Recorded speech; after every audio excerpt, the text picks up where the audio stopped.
పల్నాడు జిల్లా ఎడవల్లిలో జరిగిన అడ్వకేట్ శ్రీరామ హరిప్రసాద్ హత్య కేసును చిలకలూరిపేట పోలీసులు 48 గంటల్లో ఛేదించారు. ఇక ఈ కేసులో ప్రధాన నిందితులైన ఉసర్తి వెంకట కోటయ్య, కొండారెడ్డి శ్రీనివాసులను పోలీసులు అరెస్ట్ చేశారు.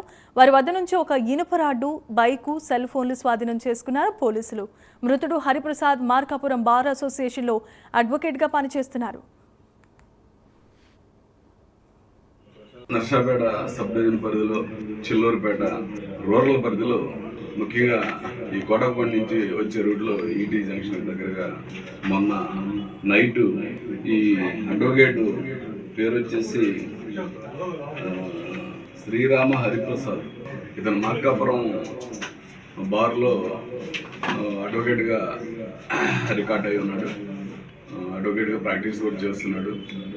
ఇతన్ని అతి క్రూరంగా చంపి రాడ్లతోటి అక్కడ ఉన్న పెద్ద బండతోటి అతి క్రూరంగా చంపి మళ్ళీ అతని బండిని పక్కనే డౌన్లో వేసి అతని మీద బండిని పడేసి ఈ యొక్క మర్డర్ని యాక్సిడెంట్గా క్రియేట్ చేయడానికి తీవ్ర ప్రయత్నం చేశారు ముద్దాయిలు.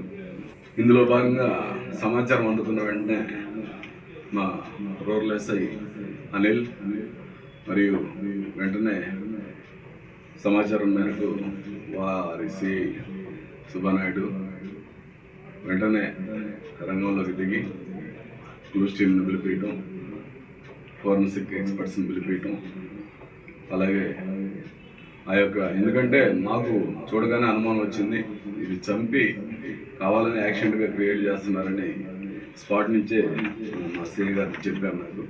నేను కూడా వెంటనే సీన్ విజిట్ చేయడము, ఎస్పీ గారి ఉత్తర్వుల మేరకు ఎస్పీ గారికి మేము చెప్పిన దాని మీద ఇది అడ్వకేట్ చాలా ఇంపార్టెంట్, వెంటనే క్రెడిట్ కావాలని ఆర్డర్స్ వేశారు. వారి ఆర్డర్స్ మేరకు అయితే నిందితుడైన కోటయ్యకు హరిప్రసాద్ భార్య నాగజ్యోతికి మధ్య ఉన్న వివాహేతర సంబంధమే ఈ ఘాతకానికి దారితీసిందంటూ పోలీసులు తెలిపారు.